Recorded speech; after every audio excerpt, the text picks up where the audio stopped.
नमस्कार साथियों, स्वागत है एक बार फिर से राघू की स्टडी यूट्यूब चैनल पर पहली बार विजिट करें तो वीडियो को लाइक और चैनल को सब्सक्राइब ज़रूर कर देना। आज हम इस वीडियो के अंदर जानेंगे सर्वनाम किसे कहते हैं और सर्वनाम के कितने भेद होते हैं और सर्वनाम के भेदों की परिभाषा और उदाहरण सहित इस वीडियो के अंदर जानेंगे। एकदम आसानी से आपको सर्वनाम समझाऊंगा। वीडियो को बिना स्किप के लास्ट तक ज़रूर देखना, तब आपको समझ में आएगा। ठीक है, चलो बिना टाइम वेस्ट किए वीडियो को शुरू करते हैं।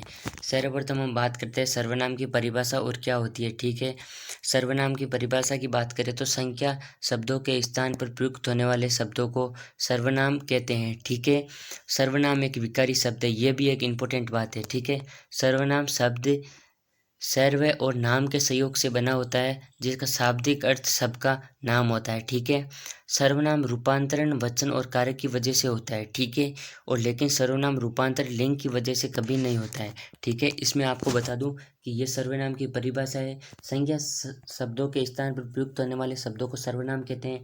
ये परिभाषा आप याद कर लेना। ठीक है, ये भी एक इम्पोर्टेंट बात है। सर्वनाम एक विकारी शब्द है। ठीक है, और सर्वनाम आपको बाई चांस कोई पूछ भी सकता है सर्वनाम किस शब्द से बना है, सर्वनाम से संयोग से बना है, जिसका शाब्दिक अर्थ सबका होता है। ठीक है, इसके बाद में हम आगे चले तो हिंदी में सर्वनाम 11 होते हैं। ठीक है, अब ये सर्वनाम आपको काफ़ी लोगों को पता नहीं होता है। ठीक है, ये हिंदी के अंदर सर्वनाम आपके 11 होते हैं।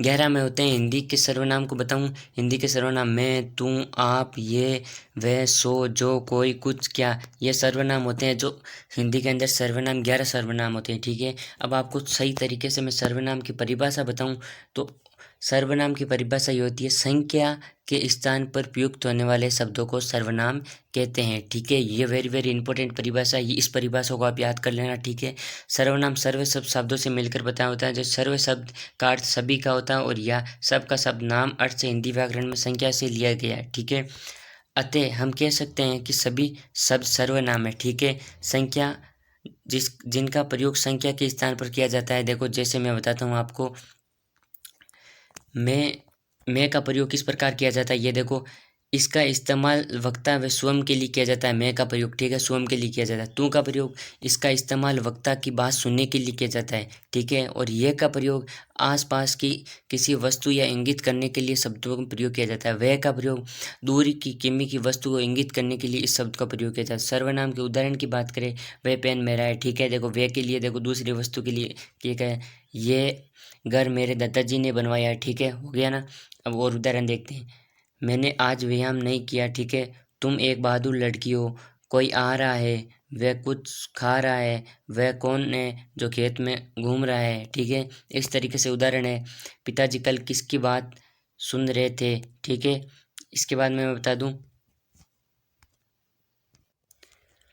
इसके बाद में सर्वनाम कौन कौन से होते हैं मैंने आपको बताई दी थी, 11 होते हैं। ये हिंदी में सर्वनाम 11 होते हैं। ठीक है, इन 11 सर्वनामों को मूल सर्वनाम कहते हैं। ठीक है, यह सर्वनाम पुरुष वचन कारक और आधार के अंदर रूपांतरण करके करके अन्य सर्वनाम बनाते हैं, जिसको यौगिक सर्वनाम कहते हैं। ठीक है, ये 11 सर्वनाम होते हैं ना, जिनको यौगिक सर्वनाम भी कहते हैं। ठीक है, इसके बाद में सर्वनाम के भेदों की बात करें तो आपको बता दूं कि वो सर्वनाम के भेद कितने प्रकार, सर्वनाम के भेद 6 प्रकार के होते हैं। ठीक है, निम्नलिखित भेद है, मैं आपको बता देता हूँ। ठीक है, सर्वनाम के भेदों की बात करें तो ये 6 प्रकार के भेद होते हैं। पुरुषवाचक सर्वनाम, निश्चयवाचक सर्वनाम, अनिश्चयवाचक सर्वनाम, प्रश्नवाचक सर्वनाम, संबंधवाचक सर्वनाम और निजवाचक संबंधवाचक। इस सभी सर्वनामों की परिभाषा और एकदम विश्लेषण आसानी से समझेंगे इस वीडियो के अंदर। ठीक है, अब सर्वप्रथम हमारा सर्वनाम आता है पुरुषवाचक सर्वनाम।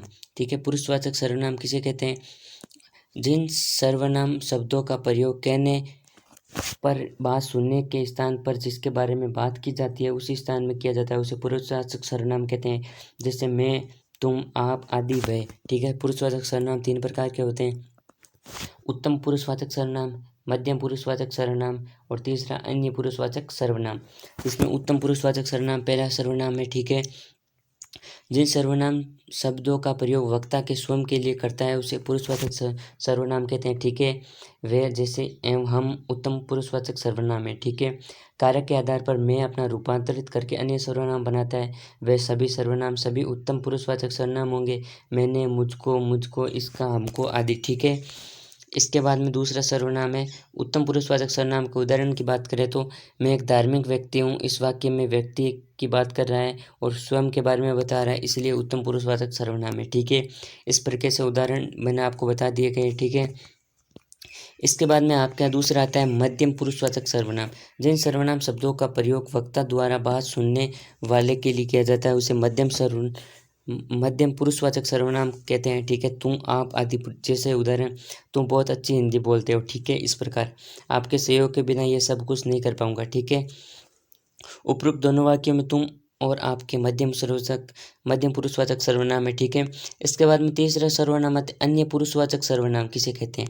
जिन सर्वनाम शब्दों का प्रयोग वक्ता एवं बात सुनने वाला तीसरे व्यक्ति या वस्तु के लिए करते हैं उन्हें पुरुषवाचक सर्वनाम अन्य पुरुषवाचक सर्वनाम कहते हैं। जैसे ये एवं वह अन्य पुरुषवाचक सर्वनाम शब्द है।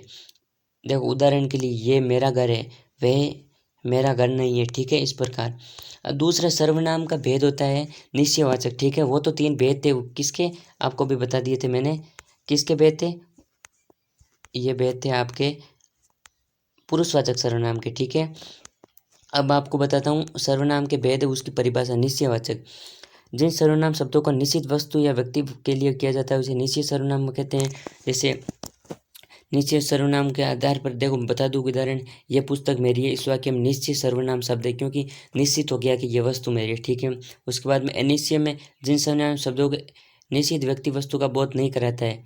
ठीक है, जैसे उदाहरण के लिए बता दूँ, वहाँ कोई तो था। इस वाक्य में कोई निश्चित नहीं है क्योंकि वहाँ पर कोई था या नहीं था, कोई संभावना दोनों है। ठीक है, इसके बाद प्रश्नवाचक सर्वनाम, जिन सर्वनाम शब्दों का से प्रश्न का बोध होता है उन्हें प्रश्नवाचक सर्वनाम कहते हैं। कौन, क्या, किसके। ठीक है, उदाहरण के लिए, राम के पिता का क्या नाम था, ये पुस्तक किसकी है। ठीक है, संबंधवाचक सर्वनाम। ठीक है, जिन सर्वनाम शब्दों का 2 अलग अलग बातों या वाक्यों के बीच में संबंध का बोध होता है उसे संबंधवाचक सर्वनाम कहते हैं। जो एवं सो।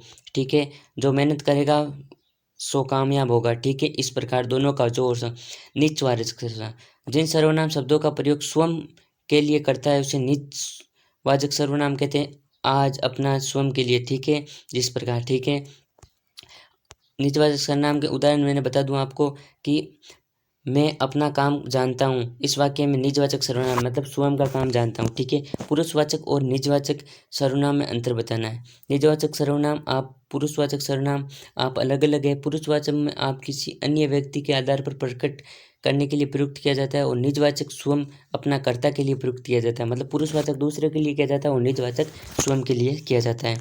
अगर आपको किसी भी वाक्य में निजवाचक सर्वनाम और पुरुषवाचक सर्वनाम पहचानने की परेशानी हो तो आपको उसी वाक्य में आप स्थान और स्वयं के खुद का शब्द का प्रयोग किया देखना चाहिए। और अगर ऐसा करने से वाक्य का अर्थ और किसी तरीके से परिवर्तन नहीं होता है तो आप वाक्य में निजवाचक सर्वनाम होगा। जैसे उदाहरण में बता दूं, आप कल वहाँ चले जाना।